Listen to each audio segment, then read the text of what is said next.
प्रभु यीशु मसीह के नाम में आप सबको सलाम। न्यू टेस्टामेंट लूका की किताब चैप्टर 9 और वर्स 30 से 36 तक। और देखो, मूसा और एलिया ये दो पुरुष उसके साथ बातें कर रहे थे। ये महिमा सही दिखाई दिए और उसके मरने की चर्चा कर रहे थे जो यरूशलेम में होने वाला है। पतरस और उसके साथी नींद से भरे थे और जब अच्छी तरह सचेत हुए तो उसकी महिमा और उन दो पुरुषों को जो उसके साथ खड़े थे देखा। जब वे उसके पास से जाने लगे तो पतरस ने यीशु से कहा, हे स्वामी, हमारा यहाँ रहना भला है, सो हम 3 मंडप बनाएं, एक तेरे लिए, एक मूसा के लिए और एक एलिया के लिए। वह जानता ना था कि क्या कह रहा है।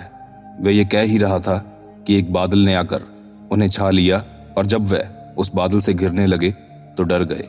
और उस बादल में से ये शब्द निकला कि ये मेरा पुत्र है और मेरा चुना हुआ है, इसकी सुनो। ये शब्द होते ही यीशु अकेला पाया गया और वे चुप रहे और जो कुछ देखा था उसकी कोई बात उन दिनों में किसी से न कही। अक्सर जब हम बाइबल रीड करते हैं तो इस वाक्य को, जिसमें एलिया और मूसा यीशु को मिलने आते हैं, इसे कम आंकते हुए इस पर ज्यादा ध्यान ना देकर आगे बढ़ जाते हैं, जबकि इस इंसिडेंट के बहुत सारे रीजंस हैं। मूसा कानून और रीति रिवाज को दर्शाता है, जबकि एलिया प्रोफेटिक एरा को दर्शाता है, यानी कंप्लीट ओल्ड टेस्टामेंट। सो इन दोनों का यीशु मसीह से मिलना old testament and new testament की फुलफिलमेंट को दर्शाता है।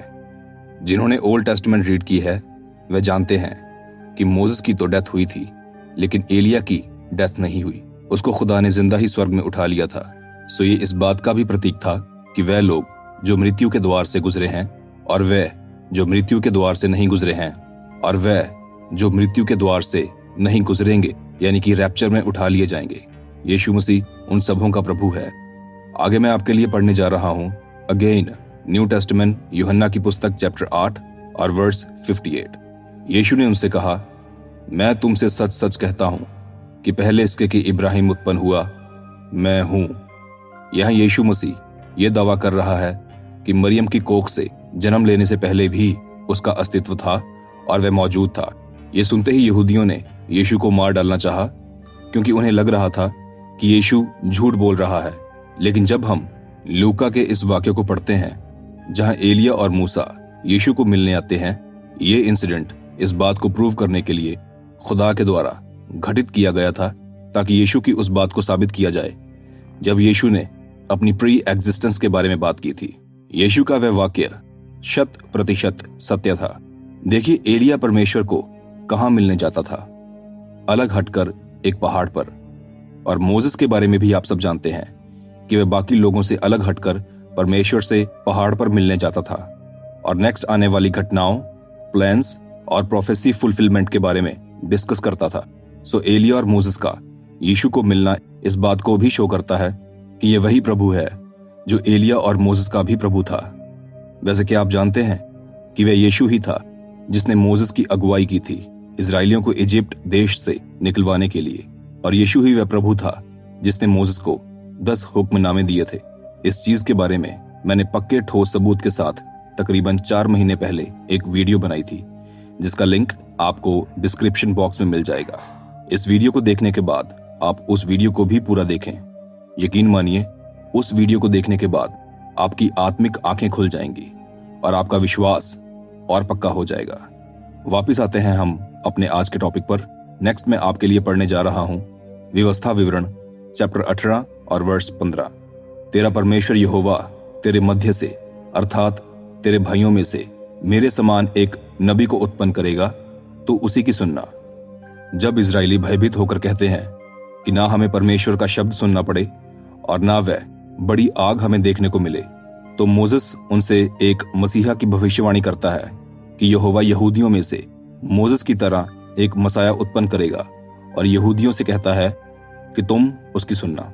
जब मोसेस अपनी मृत्यु के हजारों साल बाद यीशु को मिलने आता है, तो ये उस बात की गवाही थी कि यीशु वही ओल्ड टेस्टामेंट का अवेटेड मसाया है जिसकी बात मोसेस ने यहूदियों से कही थी। मैंने इस वीडियो को बहुत ही ज्यादा सिंपल रखने की कोशिश की है ताकि हर किसी को आसानी से समझ आ सके। तो मैं आशा करता हूं कि अब तक की वीडियो आपको पसंद जरूर आई होगी। नेक्स्ट मैं आपके लिए पढ़ने जा रहा हूं मत्ती की पुस्तक चैप्टर 16 और वर्स 18 से 19 तक। और मैं भी तुझसे कहता हूं कि तू पतरस है और मैं इस पत्थर पर अपनी कलीसिया बनाऊंगा और अधोलोक के फाटक उस पर प्रबल न होंगे। मैं तुझे स्वर्ग के राज्य की कुंजियां दूंगा और जो कुछ तू पृथ्वी पर बांधेगा वह स्वर्ग में बंधेगा और जो कुछ तू पृथ्वी पर खोलेगा वह स्वर्ग में खुलेगा। यहां हमें पढ़ने को मिलता है कि यीशु पतरस को एक बहुत बड़ी पदवी देने की बात कर रहा है। सो पतरस का विश्वास बेहद ही ज्यादा मजबूत होने की जरूरत थी। तो इसलिए भी यह घटना घटित हुई ताकि पतरस इसको देखे और अपने विश्वास में अति मजबूत हो जाए कि हां, यीशु ही है परम प्रधान परमेश्वर का पुत्र। कुछ ईसाई लोग, जिनमें से मेरी एक कोवर्कर भी है, कहते हैं कि हम क्रिश्चियन लोग हैं, यानी कि हम यीशु को मानने वाले लोग हैं। हमारे लिए अब नया नियम यानी न्यू टेस्टामेंट दिया गया है। हम सिर्फ उसी को पढ़ेंगे और हमें ओल्ड टेस्टामेंट से कुछ लेना देना नहीं है और ना ही हमें ओल्ड टेस्टामेंट पढ़ने की कोई जरूरत है। लेकिन ये टोटली गलत चीज है। मोसेस, एलिया और यीशु एक साथ एक पहाड़ पर इकट्ठे खड़े होकर एक दूसरे से बात करते हुए इस बात को साबित करते हैं कि ओल्ड टेस्टामेंट और न्यू टेस्टामेंट एक दूसरे से अलग अलग नहीं बल्कि एक ही है। और यीशु ने खुद भी कहा है कि मैं व्यवस्था को खत्म करने नहीं बल्कि पूरा करने आया हूं। चलिए अब मैं आपको वो पहाड़ दिखाता हूं जहां यीशु, एलिया और मोसेस एक दूसरे से मिले थे।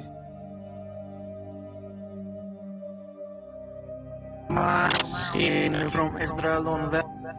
This is Tabor Mountain, seen from Esdraelon Valley.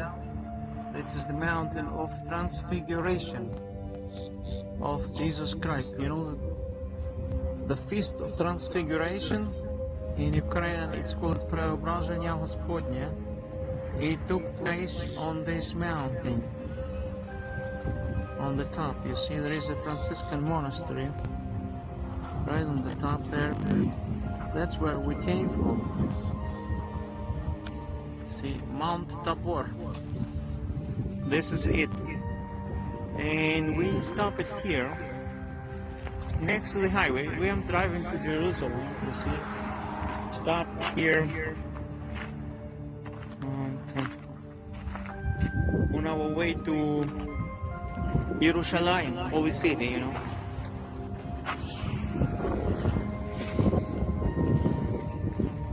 Slight wind here. Power lines here. Very big power lines around here. And they always put those poles in Israel. You see those poles of power lines. I think it's just to keep them against the wind. Stable, to stabilize them.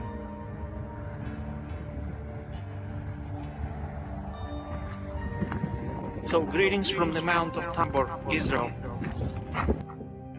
Alright, तो मैं आशा करता हूं कि आज की video देखकर आपको मजा आया होगा। अगर हां तो प्लीज मेरे इस चैनल को सब्सक्राइब कर लीजिए और साथ वाले बेल आइकन को भी प्रेस कर दीजिए ताकि आपको मेरी आने वाली वीडियोस का नोटिफिकेशन मिलता रहे। इस वीडियो को अपने दोस्तों के साथ और रिश्तेदारों के साथ भी जरूर शेयर कीजिएगा। प्रभु यीशु मसीह के नाम में आप सब पर सलामती हो। आमीन।